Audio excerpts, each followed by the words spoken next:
everybody, it's quite a cantankerous issue to get people to want to do, because when you talk to people who want to build, they say nobody wants to have those little houses, they just want to have big lots. And then, then you can hear, well, how come my lots can't be smaller? I mean, it's kind of, I don't think that people really understand it. But then on the other side of the cluster issue, on the cost side, the density would be 2 acres. So if we did a cluster development, we'd still, if you had just theoretically 50 acres on the road and there's plenty of road frontage, you could put 25 2-acre lots. On the other side of that, you might get up to, still make them do for 30 lots, you still might make them have to have 50 acres. It's not like you can use 30 acres. You know what I mean? Because we still say that density requirement has to be met, and the density requirement is kind of approximately based on that minimum lot size. As a matter of fact, I think if we went through and did the density calculation, it would be based on 1.5. The only real difference with the cluster development is you're allowing the houses closer together, but you still have to have as much acreage. Right. You have to have as much land. Right, so I think what Bruce is trying to say, if you look at the lots here, and I'm not sure that we use the right thing either in the ordinance here, Paula, maybe you can help me out with this for how this happened. Probably like the same way a lot of other things happened when we did this. We called this the limited residential district. And you just I'm go back. trying to remember what that, oh, okay, that's in the shoreland. Right, but did we ever do anything with the village district? I mean, did we separate 1A from 1? Not as far as this, I don't think, no. I mean, clearly, if you were going to do something over here in the 1A area, I mean, it's a no, to me anyway, it's a no-brainer. Why would we not want to have 1 acre lots available in the 1A area? I don't want to go back. Well, all right, no, I agree. I'm kind of, I'm not, I'm asking a We argued those things for 2 years, I don't want to go back there. Right, I mean, I could definitely see, I can mentally rationalize, larger lots out in here, for various reasons, but down in this area, I mean, if anything, if you're trying to maintain the rural character for the community, this area is already developed. It seems like you would want to keep development in this area and maintain the rural nature of the rest. That was the goal. Right, but still we made 2 acre lot size everywhere. But notice the reality. Take a look at the way lots are actually sold. For instance, here, Right. here, you end up, there's no rural character when you're driving down the road anymore. The houses are still 200 feet apart.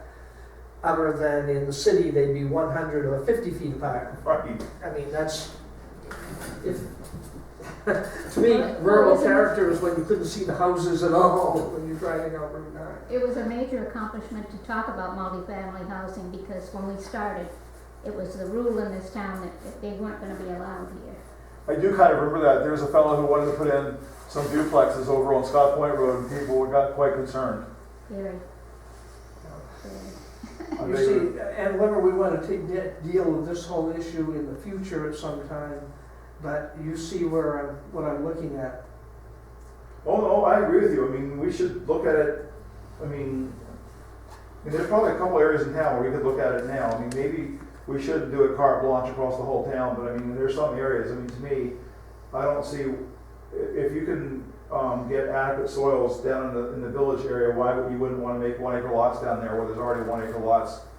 I was talking to a surveyor, he pointed that out in what had happened in part of Holden, where the area that they've allowed the small lots, because the poor people are there already, has the poorest soils in town.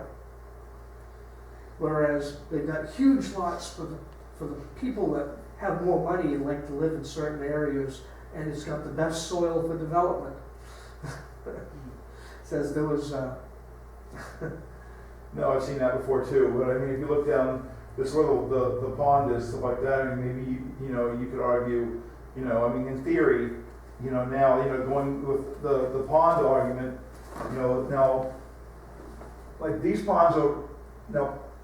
Well, look at around you. I mean, don't you have issues over at Parks Pond sometimes with septic?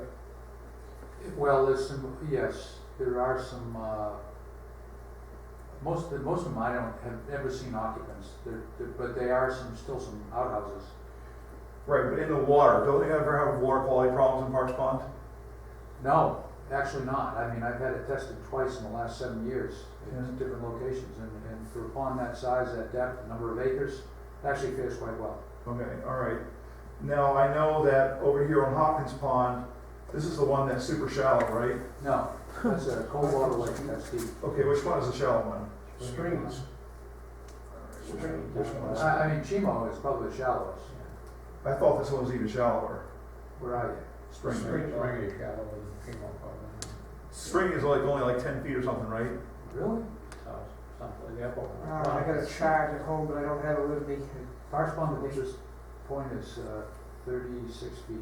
I thought it was like 80 or almost 100 over there off the bluff I at don't one know. spot. That's the deepest. 36 feet. Chimo is like only 30 feet, and that's over here in the Bennington Bradley area. Like 60, it's 65, it's. Where? Which one? Hopkins? Right, So it so, does have some pretty shallow areas too. where was that subdivision that's a fellow wanted to put in one time that we went over and walked over and had quite a discussion about? On Middle Spring was on the east shore, Over here? right, drop your cursor down, right there, right in there. Okay. You're actually not showing, can you scroll down a little bit and you'll see Lower Spring is the bigger one. Cause you got middle, Move the map. move the map up, Oh, I'm sorry. okay. Go on then. No. No, they're okay. So we actually walked down between Lower and Middle, we walked down that peninsula. And see, right, we crossed, there's right there. That's where we crossed, and we walked to the other shore. Okay. And we actually walked on that lot, see that one lot Yeah, in that there? one. But that was it Pomeroy? The David Woodend? Yes, David Woodhead. Didn't we eventually tell him no? Or he never Well, came back? They never came back. It never came back. We kept bringing up the issue of how are you gonna get a road in there that's safe? The topography was so steep coming down. Yeah, I remember that now. The shoreline actually would support development, but it's getting there, that's the hard That's the part. hard part. I know also, I kind of have a vague memory, maybe it wasn't that one. I was thinking that one of these ponds, people came in and their biggest concern was the phosphorus impact, and they were having problems with blooms or whatever, and I thought it was this pond that it was shallow, but maybe I'm wrong. Well, Hopkins has got a loon nesting area where the state actually, it's right across, well, I keep thinking, no, Somewhere, yeah, that side. is it Bruce Davis? Oh, Is yeah. the Down planning? the far, yeah, the far corner. Yeah, down that corner down Yeah. there is, the state runs a loon nesting area. All right. Well, coming back over to this area, should we leave it everything 2 acres? Should we try to reduce this down to 1 acre? I mean, You know, because of the complexity of this and the fact you really need to take into account the soils, I know I brought it up, I think we should look at it in a year and come back to it because of the complexity. But I do think it should be addressed in the future. After all, this is not supposed to be a static document or something that we just Yeah, do and leave. yeah, let's skip over that. Well, I live in 1A, whatever you call it there, what is it? Village. Yeah, and we have 3.5 acres, and we had a hard time finding a place for a septic system. The quality of our soil is not great. pretty bad. It is not great. Well, that will always be the limit anyway for anything anyone wants to do. So we're gonna, for right now, then we're gonna leave all these areas alone, except for, do you agree that these should be 2? For duplex? I mean, Well, actually, I do think they should be, but do we want to even bother to change that right now or Yeah, not? because then you gotta look at the NDA, you gotta, well, no, they could just say 2 instead of, Well, no, because then down below you've got 2.5 NDA, and it's gonna take more research to change it. hang on. I just think we read. should put it for the future. We've got enough on our plate. All right. Hasn't been a problem, yeah. But I do think when you're taking a look at where development is occurring in town, I think it's an issue that should be looked at, because things have changed. A lot of these ideas on these large lot sizes, you know, go all the way back to the 70s. Oh, scary. When the population density was much less, and everybody thought they was gonna somehow keep everybody from building next to each other. And now if you look at the whole village area, it's house on top of house effectively. No different than being a brewer.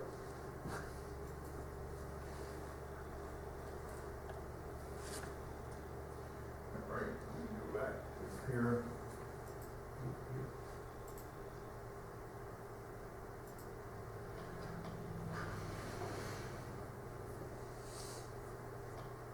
So we agreed on the burden of proof thing, so now we're back to this accessory structure, and cross-check accessory residential unit.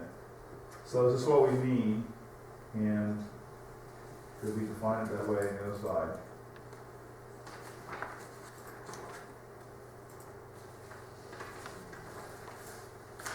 So that would have been under residential, right? Because the thing is, what is the difference between an accessory residential unit and a duplex?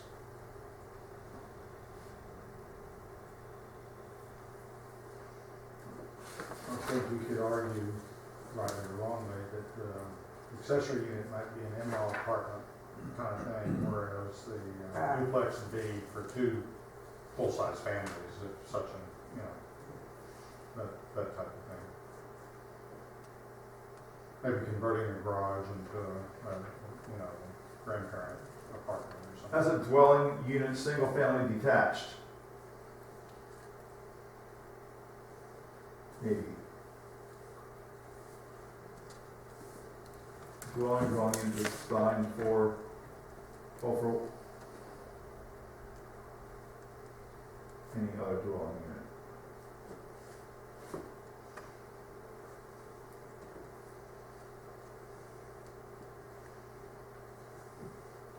I don't know why we have this separate, but we do.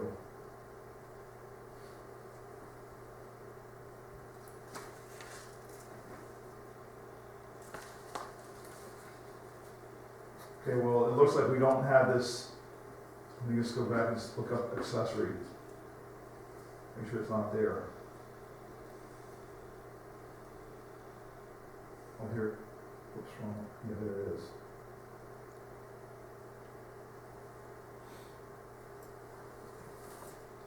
So we do have it there. It's the same definition. There. So now this is, the definition's in 18.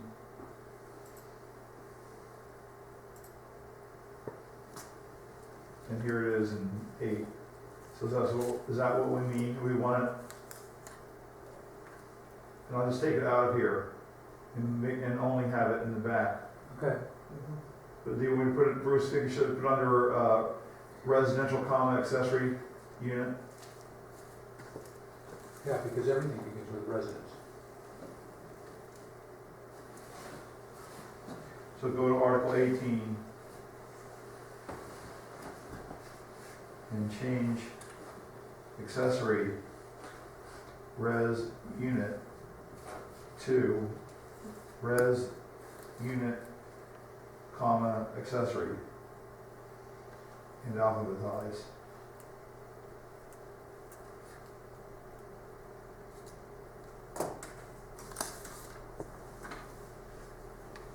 So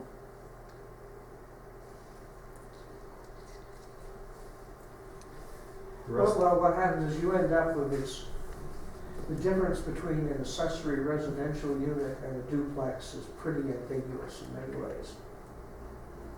if you can think of a different way to do it, for now, let's move it back there. If you can think of a different way, I'm not sure if there is any better way to do it, but the reality is they're almost the same, other than your accessory residential unit can be built in, as you say, a garage or something could be upgraded. Existing.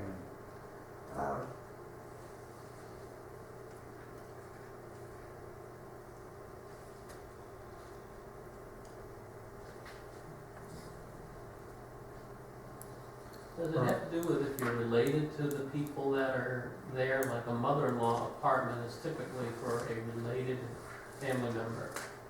But an accessory building could be, Right, but what if your grandmother passes on and now you just wanna rent into a college kid because you've already got the dwelling there and you may as well make an extra $300 a month? well, the way that the city of Bangor deals with that is they say no more than 3 unrelated people can be in one structure. So they deal with it kind of that way, unrelated.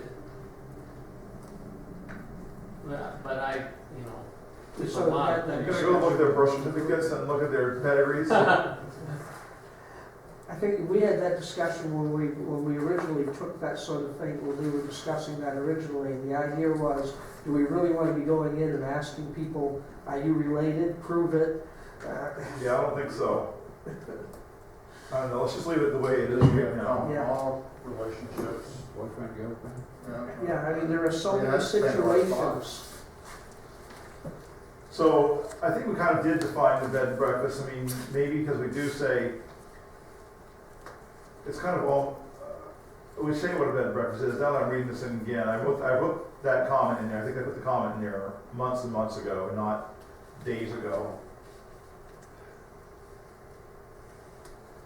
3 bedrooms, CEO, and more than 3 bedrooms, planning board. I think basically that's a motel. So bed and breakfast is this kind of narrow thing. And they can call it a bed and breakfast, but we're gonna treat it like a hotel if it's more than 3.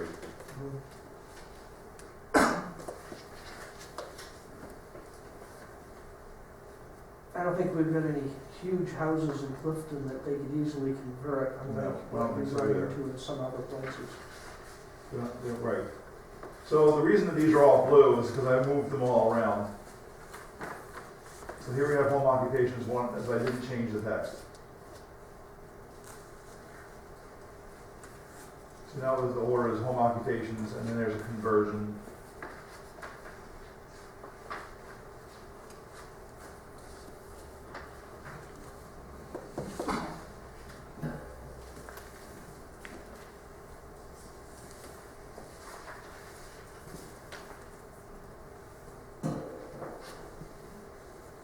Let's kind of talk about that question here.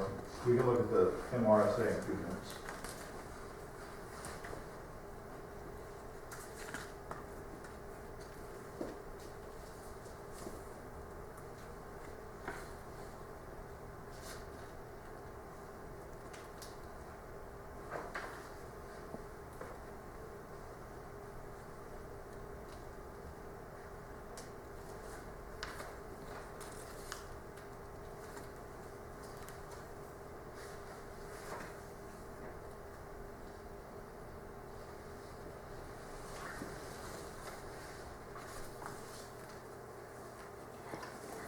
I did convert them.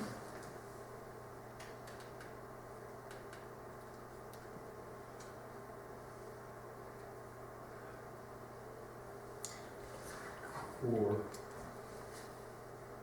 citation. All right. There are these mobile homes, and somehow or another, these mobile homes, and I don't know where it is now. We got into a level, an L1 versus an L2 mobile home. Shit, that's jumping on the page at me now. I don't know where the heck it came from. That was an old comment.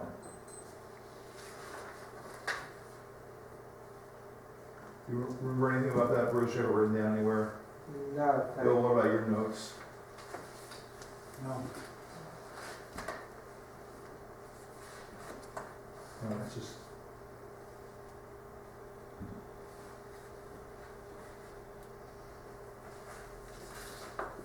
the only thing I remember us discussing on that was putting a restriction on how old they could be. Yeah, I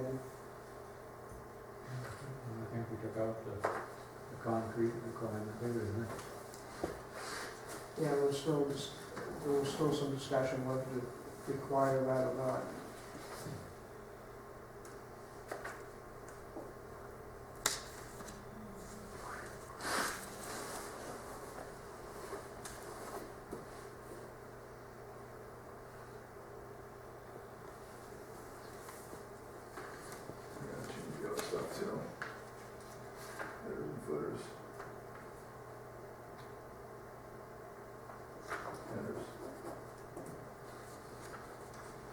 Anything else on this one?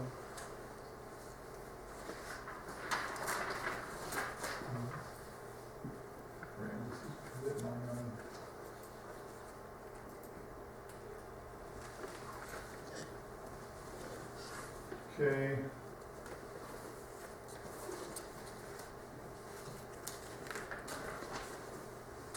All right.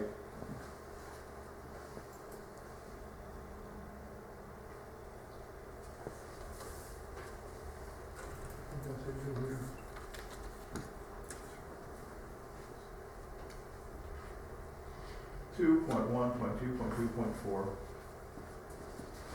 Sure.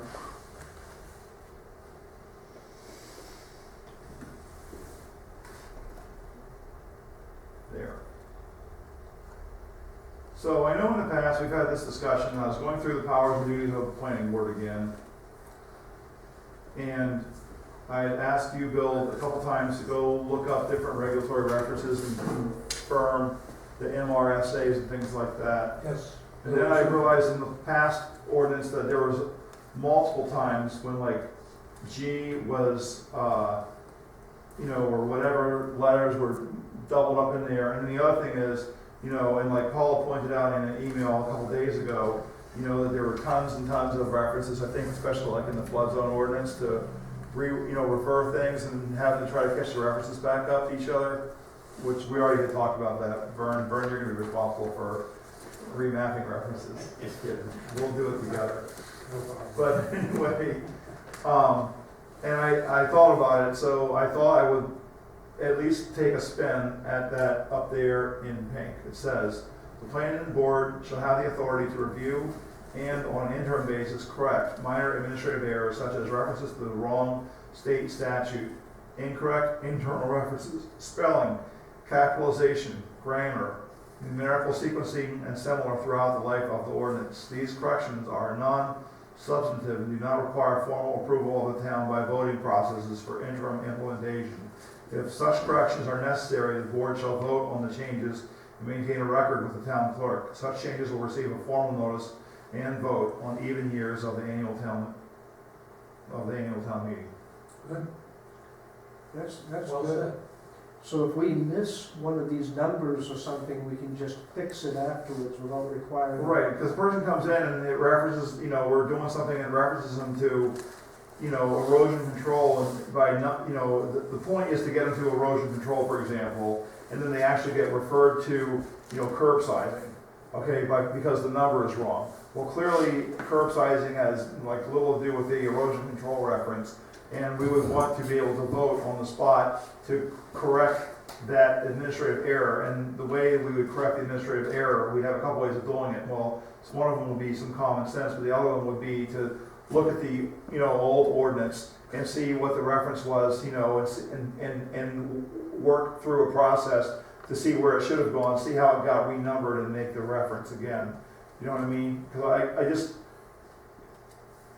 I don't want to have to go be in the middle of a project and then realize the reference is wrong and then get into a big argument about it and then have to stop everything, table the project, have a town meeting to change the reference because somebody wants to be argumentative about something. I mean, Oh, no discussions, good. and Paul, what do you, I know we had a discussion about this a couple of years ago. You did? Yeah, we did. You and I had a long discussion about it. About this? Yeah. I mean, you think that's a good idea? I have no recall of it. Well, you and I had a long discussion about this several years ago because you were quite concerned. And I just wanted to, if this was a concern, I just wanted to get it out. I read it, I didn't see a problem with it. All right, good.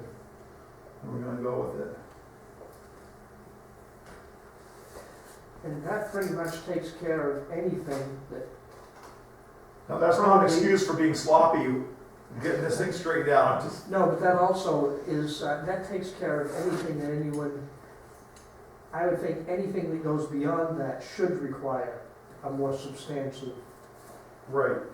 And the other, I think the fact that, it's not like the town clerk can make it, the board has to, it'll be in the discussion, it'll be voted on, it'll be recorded with the town clerk. And then if you go through a period of time when the ordinance isn't being reviewed regularly, this says that, if say you make like 8 or 9 of these changes over the course of 2 years. This says every 2 years, you actually have to go look at it and get the thing reprinted back out with all the things corrected. That's what this means.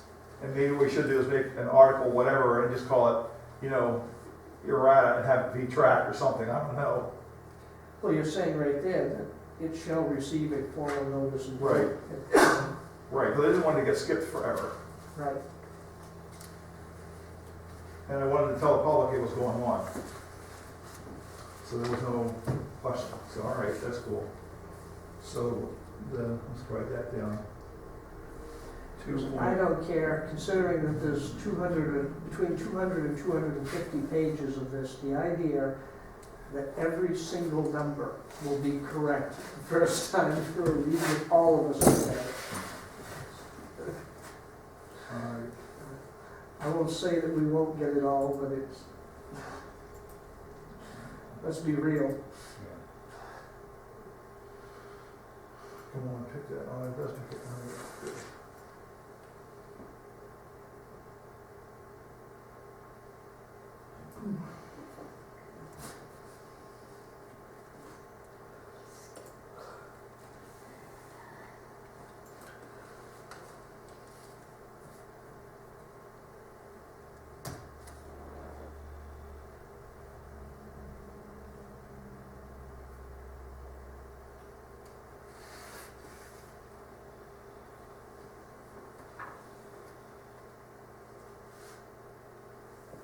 See this?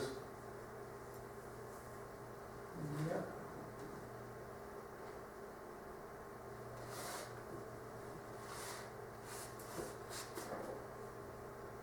That's what I was talking about before. Yeah, that's part of the state law, Yeah. so how does anybody ever build an apartment building in the city? Because it says down here, under, I think, G, there.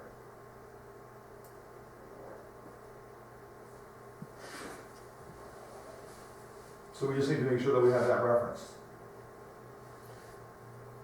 Okay, we're missing a little on the end, so I can't see it all. Okay. He has to do his little magic zoom. That help, or make it smaller. Go Well, you got a cute little, You got this end, Blake. Well, it says here, Pull notwithstanding. the, just take the projector. There you go. Yeah. I think you got it. Otherwise subject to is what it says on the end. subject to municipal review at least as stringent as that required under this subchapter. Right, so we basically, the stringency is the site plan review. What did it say? Can you flip up to the, again, where you were, the old reference? Is that still highlighted? That's the, Small.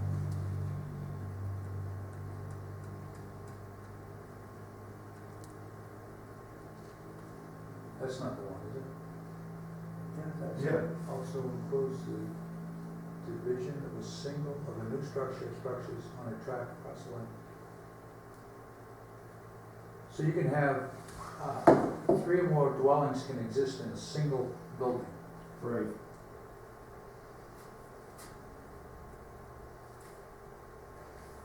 You're basically talking about a small apartment building, or it could be elderly housing. Right.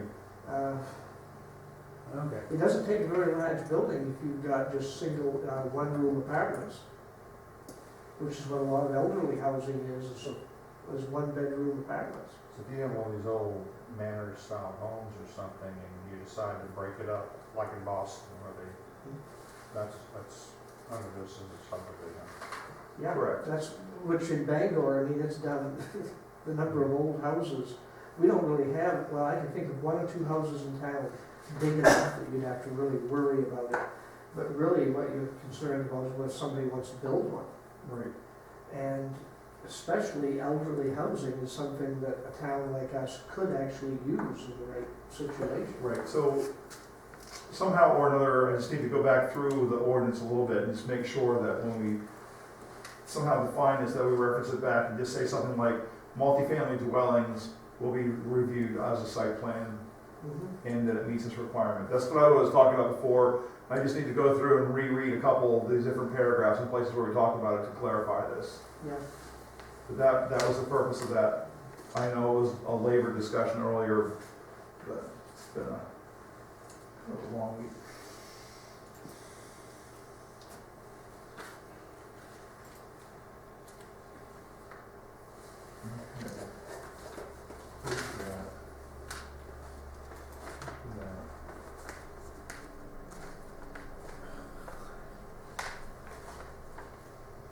Okay.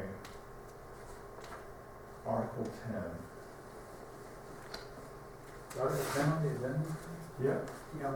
Okay, flood. So the shoreline, if we make any changes, we're up to get the, Right. I didn't make any changes. I just reformed, this is what happened. The thing with this one that's gonna be really, really tenuous is, as you can see, if you look at this, there's like tons of internal references, like Article 10, Section 6K and 7D. So, and all I did, I mean, is this thing is like, I forget how many pages. it's one of the longer ones. Yeah. So it's like 9 pages of very complicated formatting, all right? So I just reformatted everything to fit inside this, but the hardest part about Article 10 is gonna be looking at the old one and seeing like what is the new 6H1. And Paula said that she'd lay it all out and do it, and it'd be in red and highlighted for us, you know, by next week in the town hall, because she had nothing else to do with her time. I know, she got quite a chortle out of that, I think. I completely detest that. It was all federal stuff, so anyway, she had no control over it. I'll tell you, once these are all renumbered, it'll be so much easier. Right She now, made that comment it too. is so hard to follow which section is a subsection of the previous one, especially in longer articles. So, we can come back to that one in a minute. Let's go to the Article 9, just because that was.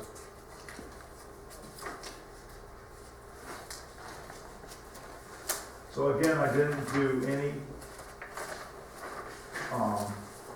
all I did with this is just renumber the whole thing. I didn't make any text changes whatsoever. There's a lot of references. There's a lot of references. I guess the good news, a lot of them are within the same section. Yeah.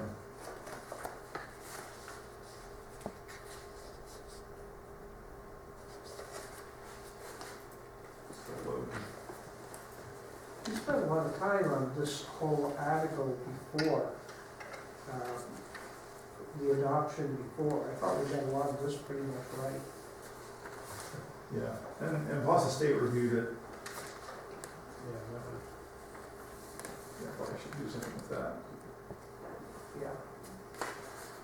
And this one deals also with all shoreline, so messing with anything in it is.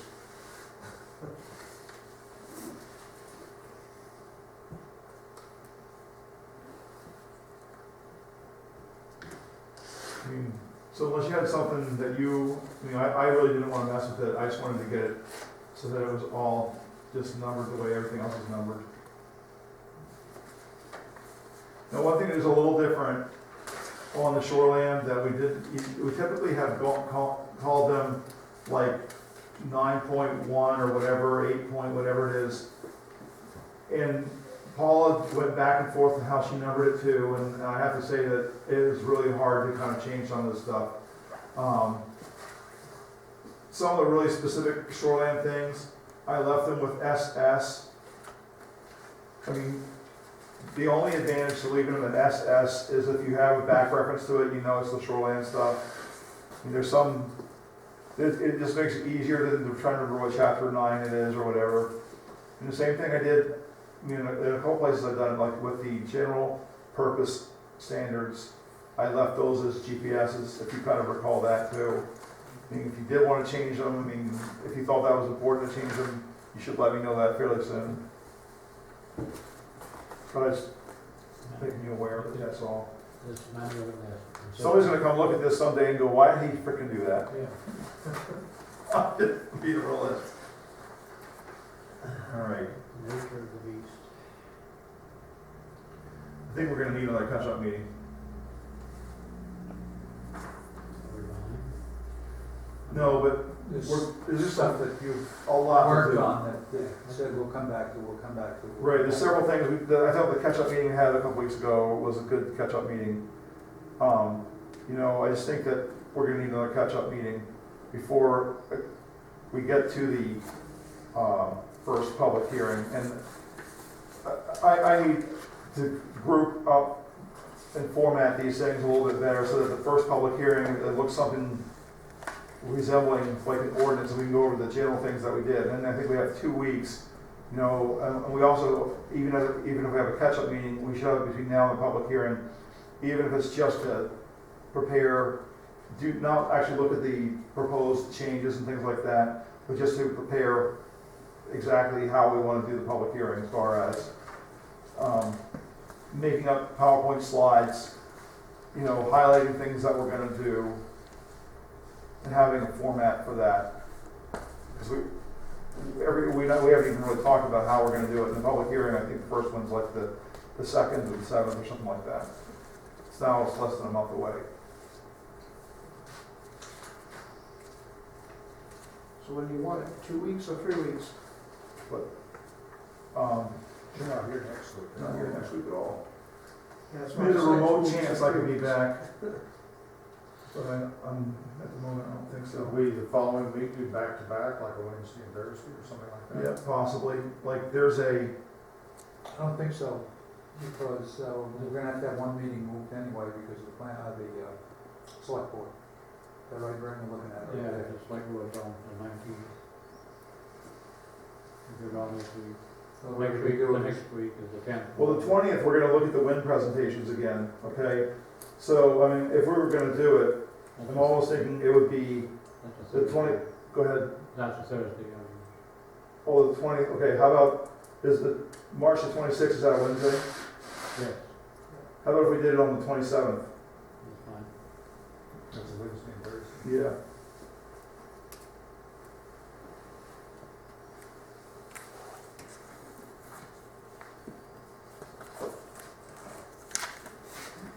And actually, the real purpose of the 27th, I'm going to write on here, is to prepare slides, prepare presentations for public hearing in format. And then I'd like to get something out, you know, I'll write a proposal for that before then, because, you know, definitely by, you know, that Friday morning, I want, you know, have something out that morning so people can have their expectations met for that hearing. Like, you know, are we gonna allow, you know, 5 minutes per person to speak? I mean, these are like just the little details, how we're gonna do it. How are you gonna present the final form of the ordinance for people to look at? Are you gonna keep all of the track changes in it? Well, that's something else that we should talk about. I mean, maybe after the first public hearing, then we can make a decision about that. I mean, It's there's a couple- good, but it makes it really complicated for people to tell the difference when they're looking at it. Right, so what we could do is, we could have a couple copies of the new ordinance written up and out, so people can read it are not complicated. And then we could have next to it, like at least just in the town hall, printed out one that showed all the track changes. But even with the track changes, what we could do to make the track changes less complicated, you know, that's why I'm taking the time to post all these things up here. We could remove the track changes that are like, we change like G to 6.2, okay? So because that just creates confusion on the right side, and then like the comments and things like that, it squishes the comments so you can't really read the comments that well. So my thought was, you know, and we don't have to decide tonight, I don't want to decide tonight, put some thought into it, but if you think that it might be okay, and we wrote a memo, that's what we did, that the changes that were actual content type changes were left in place, but the numbering sequences were accepted changes because they were just changes in numbering, or if it was a move, if the. Oh, I'd vote for that right now. Yeah, maybe. Well, I don't, It makes sense, because all those little, I know, well, I don't wanna do it now, because I'm not really prepared to, and I wanna write it down when we do it, okay, and I don't have to put it down. but I think there's agreement Yeah. to make it simple for people to look at and just tell them huge numbers of these things that you're not seeing, are nothing more than we changed the numbering system. Inconsequential. Right. But then, will this be, maybe putting cart before the horse, so down the road, will this be accept all or none? I mean, I mean, you That's something else that we have to discuss. You mentioned that a few weeks ago. It's, you know, people may want 90% of it, but then maybe 20% they object, and I don't know the mechanism to. That's why we're gonna have to have the public hearings. I mean, that's kind of, to me, at the public hearings. That's still not a vote, though. I know it's not a vote, but that's how you get input from the public. Or, this may be cumbersome, would be to have a vote by section. But we've moved things around between sections. I think we're gonna have to probably go with it pretty much in all of them. Last time we did it all or nothing. There's precedent. We took like 6 or 7 ordinances and compressed them into one. Yes, we did, Paula. Yeah, but it was at a town meeting, so you could vote on each amendment separately. No, we didn't. Yep. That's In not how we March- did it. In March of 2011, that's what we did. When we made the revisions, we had one amendment for like 28 of the, whatever you're calling them, track changes or whatever. Right, but that wasn't the original big change. The original big change was back in like '08 or '09. Remember that? When we adopted the ordinance as a whole, we did it by referendum vote, yes. Correct, and that's basically what we're doing here. I'd really advise you to, I mean, that's what I've been wondering this whole time. You know, you're gonna present them a done deal for 50 changes in the ordinance, take them all or leave it all, you know? I just think it's a hard sell. Well, it's gonna set ourselves up for failure.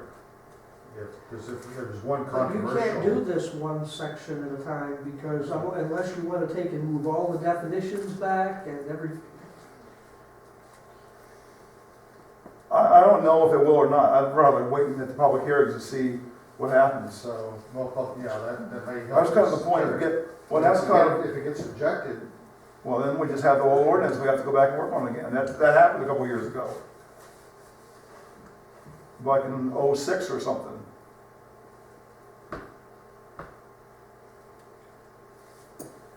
I mean, if we did it in sections, you would have this is a ballot vote, so you would have to somehow put a definition of each section on the ballot of what you were voting I on. know, that's a conundrum there, but if it's all or nothing, I think we're maybe setting ourselves up for failure. That's all I'm saying.